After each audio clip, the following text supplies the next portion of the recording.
नमस्कार मित्रों, कहानी टाइम में मैं प्रदीप श्रीवास्तव आपका स्वागत करता हूँ। लीजिए सुनिए नक्सली राजा का बाजा कहानी का दूसरा भाग।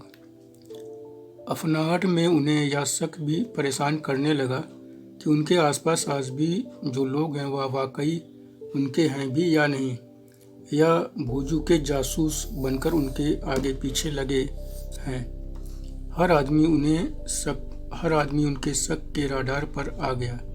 कई बार पत्नी भी उन्हें शक के रडार पर नजर आने लगी, जबकि उनकी तेजतर्रार पत्नी के रडार पर उनकी हालत साफ नजर आ रही थी, जिसे देखकर पत्नी चिंता में पड़ गई कि ऐसे तो यह बीमार पड़ जाएंगे। इन्हें कुछ हो गया तो इतना फैला हुआ काम धंधा कौन संभालेगा? चारों बच्चे अभी छोटे ही हैं। आखिर उन्होंने एक दिन नेताजी को बहुत समझा बुझाकर कहा, देखिए, पता नहीं कितनी बार यह कहते आए हैं कि राजनीति में ना तो कोई स्थायी शत्रु है ना कोई स्थायी मित्र। देखते नहीं कैसे जानी दुश्मन नेता पार्टियां जरूरत पड़ने पर पल भर में थूक कर बार बार चाटने में देर नहीं करते, पल भर में गले मिलने लगते हैं। उन्हें देखकर तो कहना पड़ता है कि सांप छछूंदर की, सांप नेवले की भी दोस्ती हो जाती है। इस पर नेताजी एकदम तड़कते हुए बोले, आखिर तुम कहना क्या चाहती हो? नेताजी भीतर ही भीतर बुरी तरह हिल रहे थे। पत्नी से उनकी वास्तविकता छिपी नहीं थी, फिर भी पत्नी ने अनजान बनते हुए उन्हें अपनी योजना बताई। योजना सुनते ही नेताजी लगे तिया पांचा बतियाने, लगे तांडव नृत्य करने। इतना भीषण कि पत्नी को लगा कि उसका अनुमान गलत है, कि पति के बारे में वह सब कुछ जानती समझती है। सदैव की भांति वह फिर चली गई दूसरे कमरे में। इधर जब नेताजी का पारा ठंडा हुआ तो उन्हें पत्नी की बातों में दम नजर आने लगा।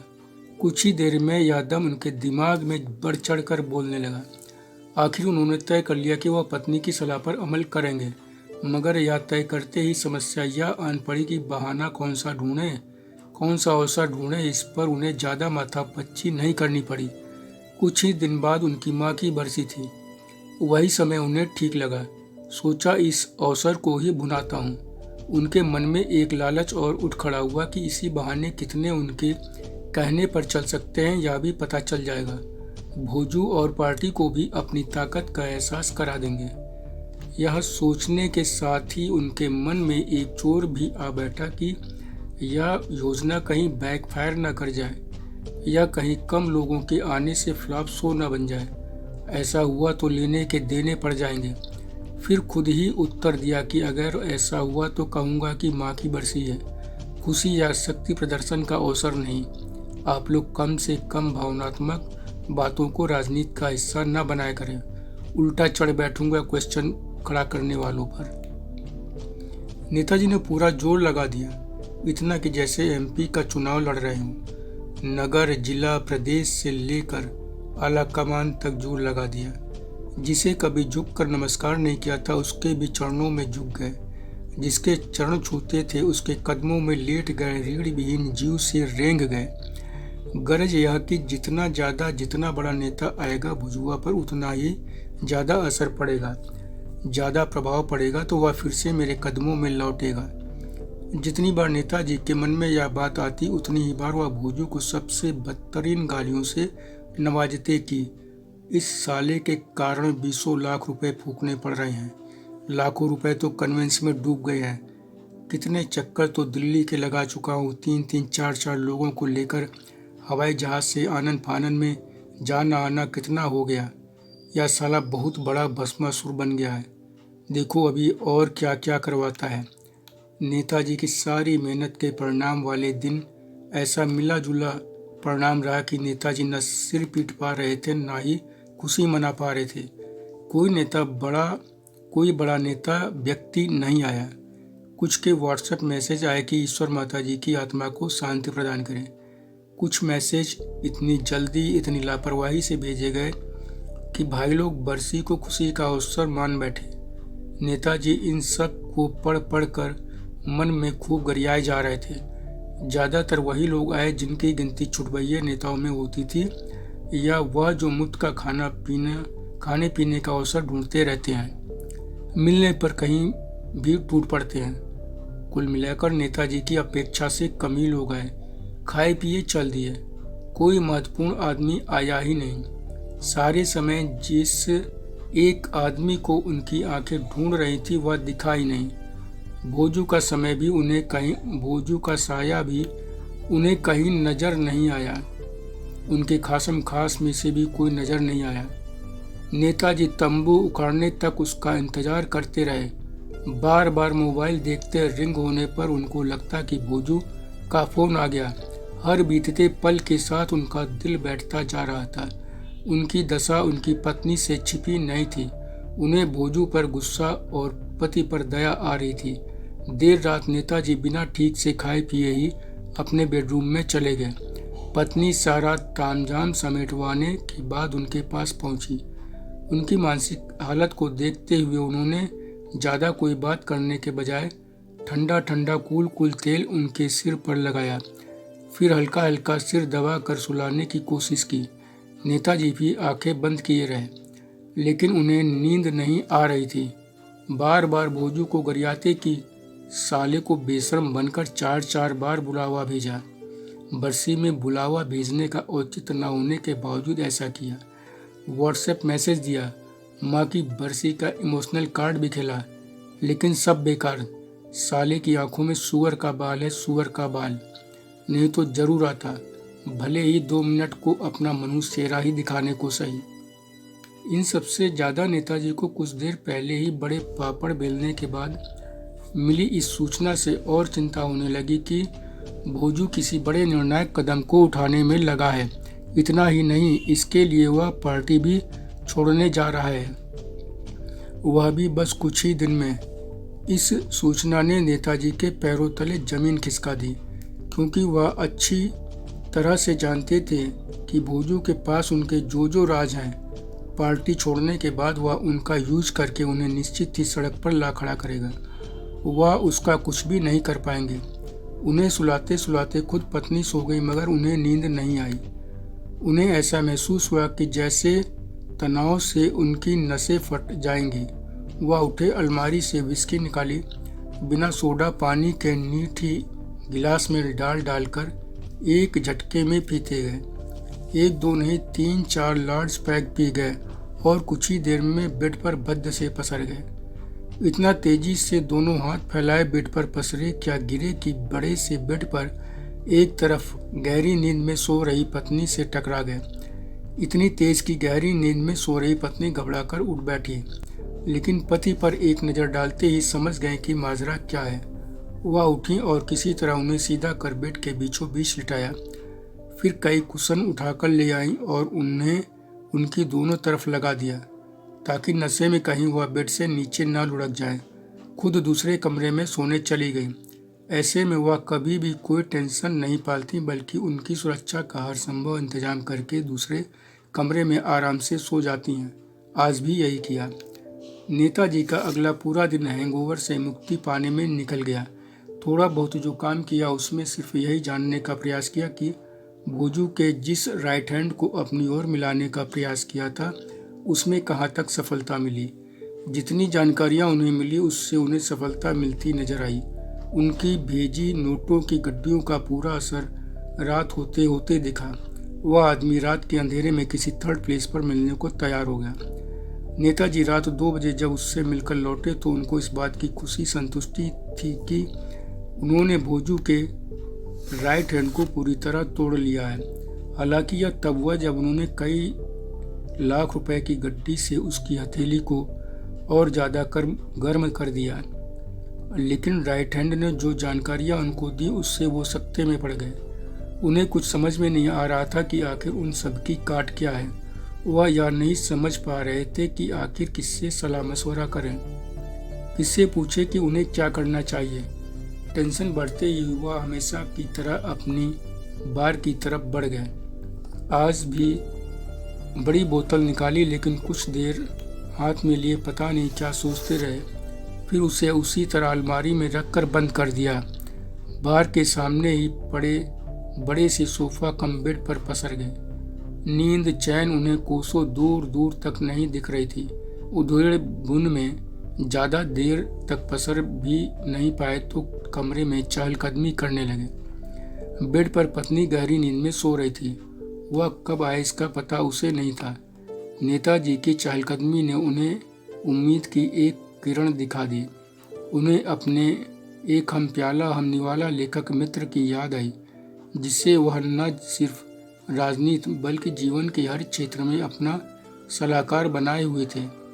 कई मौक़ों पर उसने बड़ी बड़ी गंभीर समस्याओं का समाधान उन्हें बताया और समस्या से बाहर भी निकाला था। मित्र का ध्यान आते ही उन्होंने यह भी ना देखा कि रात के 3 बज रहे हैं। मोबाइल उठाया और कॉल कर दी। कई बार रिंग करने के बाद कॉल रिसीव हुई। छूटते ही नेताजी बोले, क्या मित्रवर यहाँ जान पर बनी हुई है और आप हैं कि कॉल तक रिसीव नहीं कर रहे हैं? लेखक महोदय ने कहा, नेताजी इतनी रात को कॉल किया, सब ठीक तो है ना? सब तो क्या, कुछ भी ठीक होता तो सवेरे तक इंतजार कर लेता, मगर कुछ भी ठीक नहीं है, इसलिए इंतजार करने का कोई मतलब नहीं था। अच्छा, तो फिर मुझे जल्दी बताइए क्या बात है? नेताजी बोले, फ़ोन पर सारी बातें नहीं हो पाएंगी, मिलकर ही कर सकते हैं। ठीक है, मैं आने को तैयार हूँ, लेकिन इस वक्त मेरे पास कोई साधन नहीं है। आप रहने दीजिए, मैं खुद आ रहा हूँ। नेताजी ने गाड़ी निकाली और पत्नी को बिना बताए चले गए अपने सलाहकार मित्र के पास। सलाहकार मित्र को भी नेताजी और भोजू के बीच तनातनी की भनक थी। नेताजी ने सिलसिलेवार उन्हें सारी बातें बताई। कहा, आज ही उसके सबसे बड़े हमराज और दाहिने हाथ ने बताया है कि भोजू कोई बड़ा आंदोलन चलाने की तैयारी कर रहा है। इससे ज़्यादा महत्वपूर्ण यह कि पार्टी छोड़कर यह सब करेगा। यदि वह सक्सेस हुआ तो मेरा पॉलिटिकल कैरियर समाप्त, असफल हुआ तो भी। नेताजी की इस बात पर लेखक सलाहकार मित्र ने पूछा, असफल होने पर कैसे? मित्र की इस बात पर नेताजी खींच उठे। वह ऐसा महसूस कर रहे थे कि जैसे मित्र उनकी बातों को गंभीरता से नहीं सुन रहे हैं। इस बार नेताजी ने खींच निकालते हुए बोल दिया, लगता है मेरी बातों को गंभीरता से नहीं ले रहे हैं। यह सुनते ही लेखक मित्र सकपका कर बोले, नहीं नहीं, ऐसी कोई बात नहीं है, पूरी गंभीरता से सुन रहा हूँ, आप बताइए। देखिए, पार्टी द्वारा जो काम पिछले कुछ विधानसभा चुनावों में कई राज्यों में किया गया, वही काम भोजू के सहारे यहाँ भी किया जाएगा। यदि भोजू को पब्लिक मीडिया का सपोर्ट मिल गया तो वह निर्दलीय ही जीतेगा तो आला कमान उसे कैच करने के लिए हाथ फैलाए खड़ा है। वह बराबर ऐसे लोगों की फिराक में रहता है, तुरंत कैच कर लेगा। भोजू रातों रात चमक जाएगा। यदि हार गया तो ऐसा नहीं है कि पार्टी उससे मुंह फेर लेगी, पार्टी में उसकी अहमियत बन जाएगी, क्योंकि इसके चलते पार्टी भोजू के रूप में सीट अपने कब्जे में न कर पाई तो यह भी तो तय है कि उसके जरिए वह सत्ताधारी पार्टी के लिए सिरदर्द पैदा कर देगी, कुछ सीटों पर उसका खेल बिगाड़ देगी। जैसा सुनने में आया है उस हिसाब से पार्टी लाइन से अलग उसका आंदोलन उसे देखते देखते महत्वपूर्ण बना देगा। उसके ऊपर हर तरफ से धन, सरकारी सुरक्षा सब बरसने लगेगा और तब मेरे पास कुछ नहीं बचेगा। मेरी राजनीति पूरी तरह खत्म हो जाएगी, मैं पूरी तरह खत्म हो जाऊंगा। मेरे सामने राजनीति से तौबा करने, कहीं मुंह छुपा कर बैठने, डूब मरने के सिवा कोई रास्ता नहीं बचेगा। यह कहते हुए नेताजी बहुत गंभीर हो गए। गंभीर लेखक महोदय भी हो उठे थे, लेकिन जल्दी ही खुद को संभालते हुए बोले, देखिए, उसे मैं समझ तो बहुत दिन से रहा था। मैंने 1-2 बार आपसे कहा भी था कि इससे अलर्ट रहिए, कई बार संकेत दिए, लेकिन आप इग्नोर करते रहे, कहते रहे कि भोजू वीर ऐसा नहीं है, वह कुछ भी कर सकता है लेकिन मेरे साथ गद्दारी नहीं। लेकिन मैं बराबर उसे पढ़ने का प्रयास कर रहा था। मैं देख रहा था कि वह बहुत एग्रेसिव सोच का है। नियम, कानून या सिस्टम को फॉलो करने वाली उसकी सोच नहीं है। उसे बस पैसे और रुतबे की हवस है, चाहे जैसे मिले। उसके दिमाग में यह भरा हुआ है कि एक व्यक्ति अराजकता पैदा करके एक प्रदेश का सीएम बन बैठा है। हालांकि अब उसकी इमेज थूकने चाटने भर की रही है। दूसरे 2 को उसने देखा कि वह जातीय मुद्दे के नाम पर हिंसा उपद्रव करवाकर विधायक बन गए। एक जातीय मुद्दे को आरक्षण की आग लगाकर तकनीकी कारणों से विधायक तो नहीं बना, लेकिन पैसा, लोगों का हुजूम, सरकारी सुरक्षा ने उसे भी वीआईपी बना दिया है। वह यही सब करना चाह रहा है। खबरें मेरे पास भी हैं कि उसने न सिर्फ अपने रास्ते का निर्धारण कर लिया है, बल्कि उस पर बहुत आगे निकल चुका है। कुछ ही दिन बाद आप लोगों के देवता चित्रगुप्त की पूजा है। उसी दिन वह अपना आंदोलन शुरू कर रहा है। उसकी तैयारी पूरी और पक्की है। उस दिन वह धरना स्थल पर ही पहले अपने लोगों के साथ सामूहिक पूजा करेगा, फिर पूजा के समापन के साथ ही कायस्थों को आरक्षण दिए जाने की मांग करेगा। वहीं से आंदोलन शुरू कर देगा। इसी उद्देश्य से उसने सामूहिक पूजा के नाम पर बड़ी संख्या में लोगों की उपस्थिति सुनिश्चित कर ली है। मुझे आश्चर्य तो यह हो रहा है कि आपको इन सारी बातों की पूरी जानकारी नहीं है। मैं तो सोच रहा था कि आपको बहुत कुछ पता होगा, लेकिन आपके पास तो बस उड़ती उड़ती जानकारी है। जिस दिन आपके यहाँ बरसी के कार्यक्रम में पार्टी के बहुत से लोग आ रहे थे, उसी दिन यह भी अफवाह थी कि भोजू 2 दिन से दिल्ली में पार्टी लीडर से गुफ्तगू कर रहा है। मैं सोच रहा था कि आप भी उस समय दिल्ली के चक्कर लगा रहे थे, आपको सारी खबर होगी, मगर यहाँ तो बात उल्टी है। नेताजी लेखक मित्र की बातें सुनकर एकदम बुत बन गए। उनकी हालत देखकर लेखक बोले, लेकिन आपको घबराने की जरूरत नहीं है। भोजू की इस चालाकी की काट मेरे दिमाग में कुछ धुंधली ही सही उभरने लगी है। कोई रास्ता निकल ही आएगा। यह ध्यान रखिएगा कि हर समस्या के साथ उसका समाधान भी नत्थी रहता है। थोड़ा समय दीजिए, मैं जल्दी आता हूँ आपके पास। सुबह हो चुकी थी। लेखक से विदा लेकर नेताजी चेहरे पर दयनीय भाव लिए बाहर निकले, मन ही मन गाली देते हुए, साले लेखक, मैं तेरे समाधान के इंतजार में अपना सत्यानाश करने वाला नहीं। मैं इस भोजुआ का वह हल करूंगा कि इस बार यह ओम श्री चित्रगुप्ताय नमो नमः बोलने लायक ही नहीं रहेगा। उसके पहले ही उसके घर वाले राम नाम सत्य है, भोजू नाम सत्य है बोल चुके होंगे। यही सोचते हुए वह घर पहुंचे कि आज इसके तिया पांचा के काम को हरी झंडी दे दूंगा। उस साले ड्राइवर को उसकी मुंह मांगी कीमत दे दूंगा। घर पहुंचे तो उन्हें बीवी किसी से मोबाइल पर बात करती हुई मिली। गुस्से में उसे भी मन ही मन गरियाया। साली जब देखो तब मोबाइल ही से चिपकी रहती है। नेताजी सीधे बेडरूम में पहुंचे। सोचा कि 2-3 घंटा सो लूं फिर निकलूं, लेकिन भोजू उन्हें लेटने देता तब ना। उनके दिलो दिमाग में निरंतर नगाड़ा बजाया जा रहा था। उसके दिमाग का कचूमर निकाले जा रहा था।